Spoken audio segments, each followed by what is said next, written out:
Welcome students to your online classes. Now we will start our final term course. In the final term we have 3 chapters to complete, in which the first chapter is chapter number 10, that is force, work and energy. That means in this chapter we will learn about these 3 terms, and also we will learn about the types of forces and energy. Okay. So first of all, our first term is force. So what is force? First of all, we will learn that. Then we will learn what are the uses of force, and at last we will learn what are the different types of forces, okay, and how they are useful to us. Fine. Now, what happens whenever we do anything in our daily life?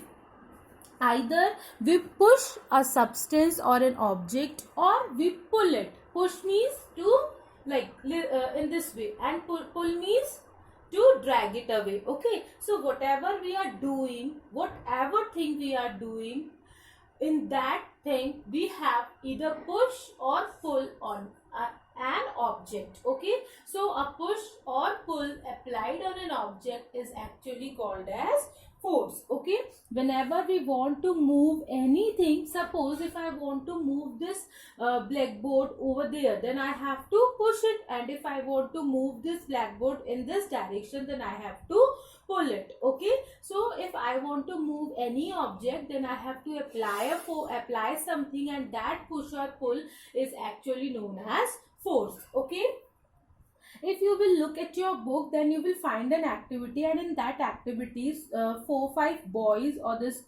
some children are doing something. Okay, either they are pushing it or they are pulling it. Okay, means whenever we want to kick a ball, okay, then what we do usually? We usually push it, okay, with the help of our leg.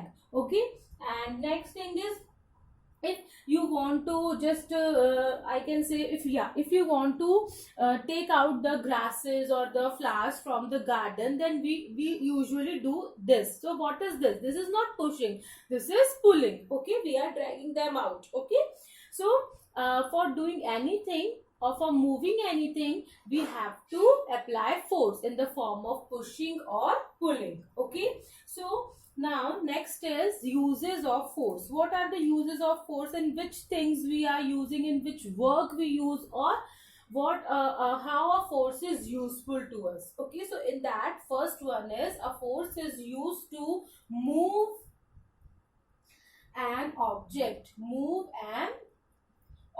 Whenever I want to move anything, suppose if this pen is placing over here, and if I want to move it from this place to this place, then I will push it. I will apply a force which will make the object to move. Okay, so first use is move an object. Next, like if I am using it for moving an object, same, I will apply the force to stop an object. Okay, for stopping an object also I can use the force. Okay, suppose if a ball is moving, then if I want to stop that ball, then I will apply the force on that ball to stop. Now third one is change the direction of a moving object. Okay, change the direction of a moving object. That means if an object is moving, then if I want to change the direction of that object, then I will apply the force.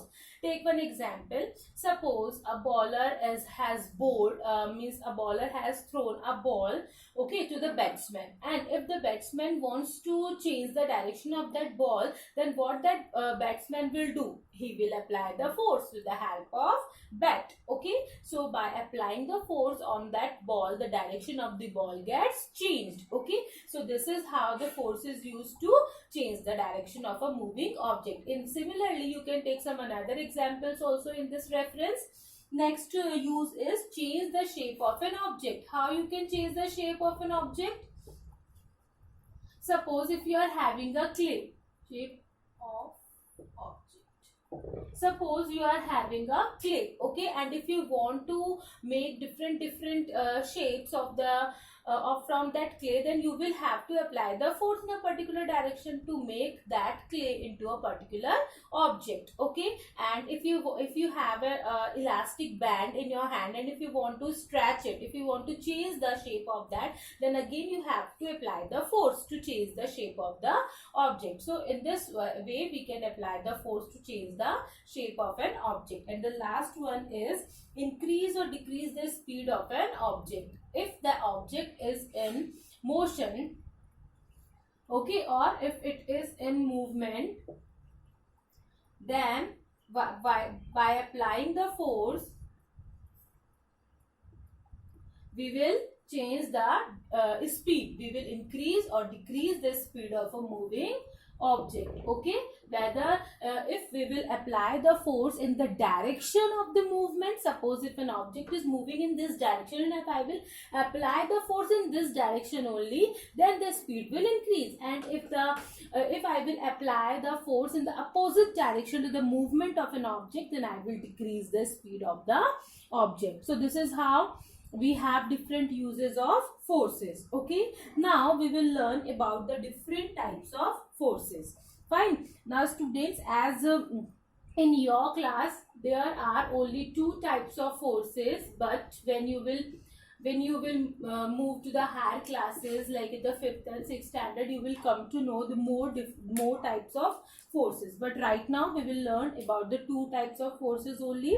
First one is the gravitational force and second one is the frictional force, that is gravity, and second one is friction. This is there in your course. Okay, but in the higher standards you will come to know about some more different types of forces. So what is gravity actually?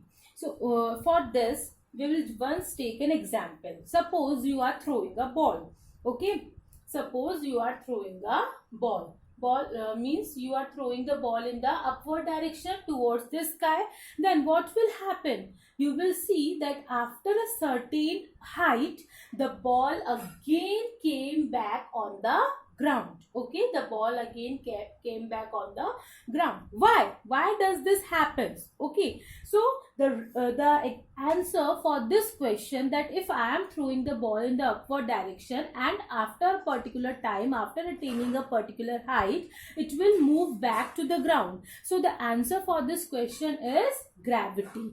Because of the gravitational force or gravity, this ball will again come back on the ground. Not only this ball, if you will throw anything on towards the sky, then that particular thing will again come back on the earth itself. Okay, you can take another example, like when you will fly the kite. Okay, then once the thread of the kite will get broken up, then what happens? The kite will fall down, it will come back on the ground only. Okay, or you can take another example of fruits. Okay, fruits were hanging on the tree. So means like if you will like some fruits were fall down, then how? The fruit will not move up towards the tree or towards the sky. It will automatically come down towards the ground. So how this happens? This is because of the gravity or gravitational force. Okay,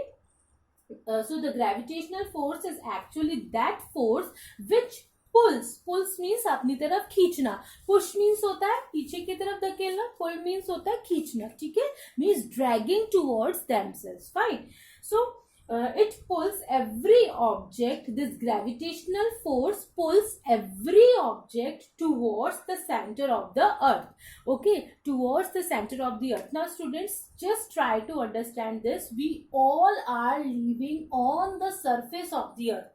okay, हम सब अर्थ के surface पे रहते हैं. ठीक है, सो whenever we will throw the thing towards the sky, okay, it will again come back on the surface of the earth because this gravitational force pulls everything towards the center of the earth. Okay, means towards the earth. Why? Because of the gravitational force. So it is because of the gravity that the objects like leaves, fruits or anything will not go up, it will fall down. Okay, so instead of going up, they fall down towards the earth. Okay, and it is the force of gravity only that holds the air in the atmosphere. You know that there is a envelope of air around the earth. Okay, that envelope of air, that layer of air surrounding the earth is known as atmosphere. Okay, so in that atmosphere air is present. So what is holding the air over there?